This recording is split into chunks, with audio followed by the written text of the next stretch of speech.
Hey friends, I'm really excited to change the strings on this here guitar. This guitar I owned a little while back and I sold it to my cousin's husband, and he has not been playing, and so he sold it back to me. And I have this Alvarez AD710ce, and it's really a beauty. I can't tell you how happy I am to have it back in my possession, because honestly it's haunted me a little bit, and particularly it's haunted me because I owned this guitar for about 2 months before I ran into my cousin and her husband, and he said he was looking for a better guitar to potentially play a song or two live, and his guitar wasn't cutting it, but he had a cutaway in the same shape, and I said, man, I have the perfect guitar for you. And so I sold it to him. But in the meantime, while I owned it, I actually composed 2 or 3 songs on this guitar in that short time frame, which matters a lot to me. And so honestly, I'm so kind of excited to have it in my possession. I might not keep it forever, but I have it now, and oddly enough, but not necessarily surprising, I recorded a couple new things onto my phone this morning with this thing, because it was just coming about by holding it and playing it. And so there's something magical about this particular guitar for me, and I'm just kind of over the moon. So I'm going to change the strings on it and see how it sounds with a fresh set. So let's get to it. So my friend's cousin plays in a cover band. Correction, my cousin's husband. And he is the lead singer in a cover band and aspires to just be able to kind of pull off a song or two acoustic solo. But it just didn't manifest for him, so he's kind of backburnered that. And when we saw each other over the holidays, he said, I thought I would, get into it more with that guitar, but I'm not playing it. Do you want it back? I said, sure. And it's always quite a surprise when a guitar inspires new things. Somehow I didn't really expect this guitar to be that inspiring. When I picked it up, I was psyched about it, but I'd had no expectation that it would be a song generator. Which is rare. It's hard. It's hard to write songs, and it's hard to come up with newly inspired riffs. And evidently, when I owned it before, I didn't own it very long, and I hadn't even changed the strings. This tuner is a little stubborn. I'll be gentle with it. I don't know how much it's turned in the last few years of its life. Okay, it's waking up now. I bought this guitar off of a guy who was selling off a few of his guitars. One of them was a Gibson ES335, a red one, and he really tried to sell it to me. He really wanted me to buy it, but I wasn't in the market, and I don't know very much about electric guitars. I haven't owned an electric guitar in over 20 years, and I just don't know enough about them and about the pricing of them. Honestly, I just don't even pay attention, really. If I were to play electric guitar, it would probably be in that B.B. King Lucille style. That's the style guitar that I did have, spent the most time on when I was younger and in bands. And I think I'm going to give this a polish. It's in good shape, but it's a little dusty. Saddle's nice and high. The geometry on this guitar is really nice.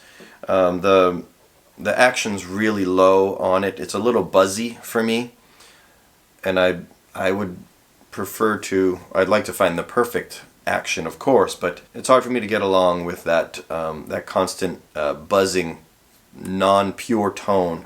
So I actually find that I just live with higher action sometimes because I want the clarity of tone. But that's just my preference. I have an uncle, get this, I have an uncle who's 82, and he performs regularly, plays, full-on restaurant bar gigs at 82. And I went and saw him a couple weeks ago and had a little strum on his guitar after his gig, and his action is so low, it's kind of rattly. But he's playing cowboy chords, exclusively cowboy chords, and he's 82 and he wants the ease of playing. And it was very comfortable to play, but it had that non-clarity to the notes and the tone. But all right, I'm going to get my polishing gear. So here's our clean and shine color tone that I got from StewMac, and I have my guitar center. I can't remember where I came across this, but my guitar center polishing rag. I'm going to take the saddle out. This has a pickup system in it, the plug in the bottom, and it has the EQ up here on the top. When I did own this before, I tried the electronics, and it's interesting, this thing has an XLR output as well as a 1/4 inch jack, and the 1/4 inch doesn't work. So if I'm going to plug this in, I have to go XLR. I took the EQ part out of the guitar, and I took the housing of the jacks out of the guitar, and I looked at them. I do not know enough about them, but I just tried to make sure everything was connected and to see if I could see any fatal flaws, which I couldn't find anything, so I put everything back together, and it just is what it is for the time being until I get some more help with that, or I learn more. And this thing's in pretty good shape. There's a ding in the headstock, and there's a couple little, honest dents. Nothing big, just dents in the finish. There's one here in the lower bout, by the pickguard actually, in the middle, and the dent in the headstock. Those are the biggest blemishes on this guitar. It's in really good shape, and as I understand, these were made exclusively for Guitar Center. The clue there being the 710, right? The AD70 was the Alvarez model, and the AD710s would be the Guitar Center models. I don't know if you've seen the new Laureate guitars that are coming out, but I'm such a such a purist in a way that I'm like disappointed that they won't have the classic Alvarez bridge in there, but not deeply disappointed, just always like that signature. Although on my Blues 51 and the Delta, they have a more traditional like just a straight rectangle bridge. And I like that, particularly for that parlor-sized guitars. I just can't imagine how hard it is to make the decision to alter your hardware. I mean, how to shape your headstock, how to shape your pickguard. Yamaha, Alvarez, you can see those guitars a mile away just by the pickguard. Ibanez as well. And they're distinct, and so the bridge here on the Alvarez as well is very distinct. You can always tell an Alvarez guitar by the bridge. But if I were in the manufacturing of it, it's probably like automobiles as well. Like, are we going to alter it, or are we going to keep it classic? I really don't want to be making that decision myself. I opt for the classic, I believe. I probably would just keep it classic.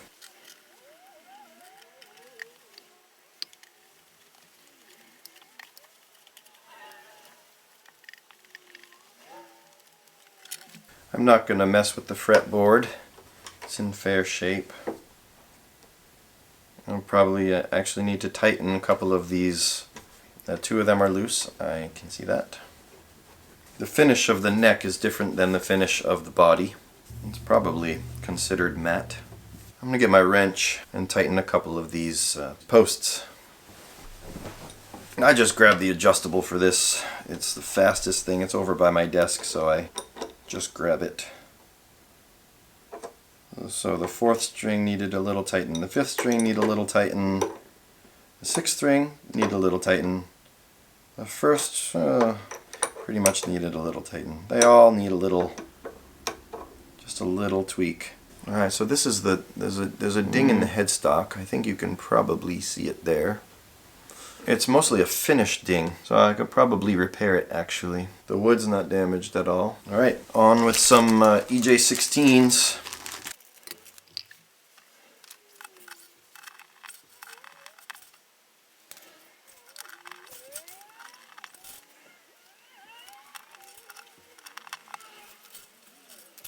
Alright, don't want to forget to put the saddle back in. There's a little bit of a wobble.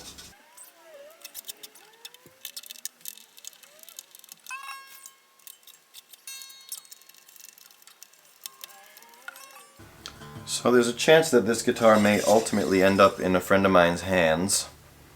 Right after I had sold it, my friend was inquiring about a cutaway Alvarez. And I had just had one here. So he's looking for himself as well as his son. And I remember having that be a missed opportunity. And I haven't come across one since that I wanted to pick up. And so now that it's back, I'm going to see how well I like having it around and potentially see if he's still interested.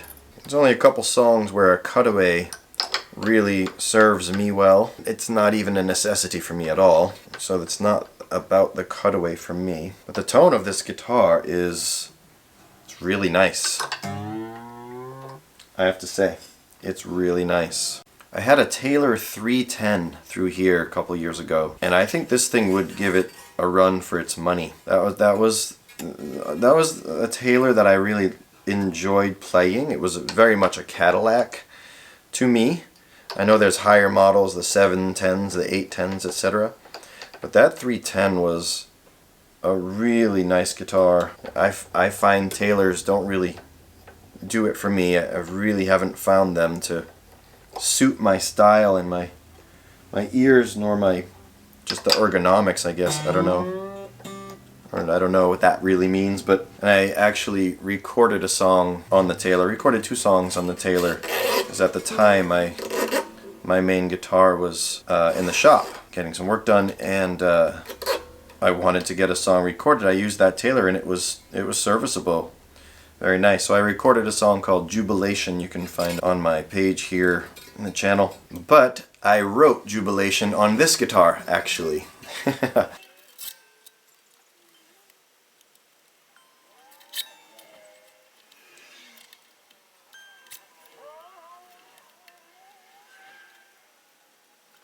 And I remember that Taylor being really heavy, actually. Very heavy guitar.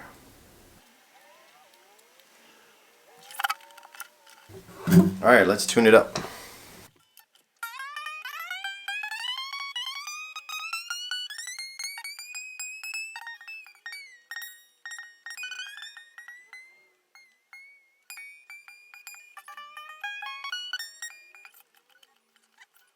Oh no, in my haste I put the B string in the 1st position, in the 6th string in the 5th position. Brilliant. Need to change that.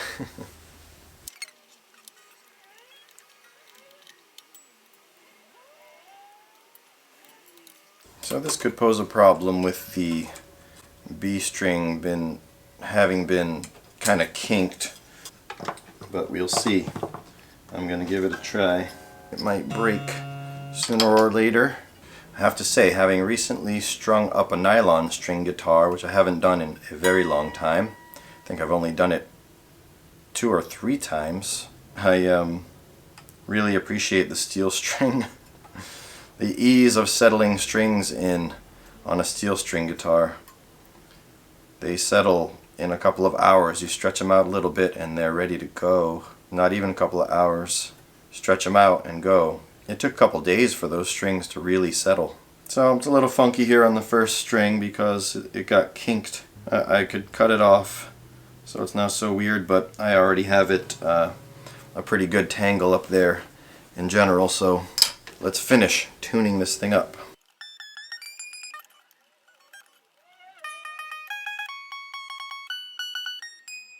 Alright, it's ready to go. Let's see how she sounds.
strings are still stretching out a bit.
Sounds wonderful to me. Happy to have it back in my possession. I'm going to do another video on this shortly, and can't wait to get a couple more songs out of it before I potentially pass it on to someone. So thanks so much for watching. Take good care.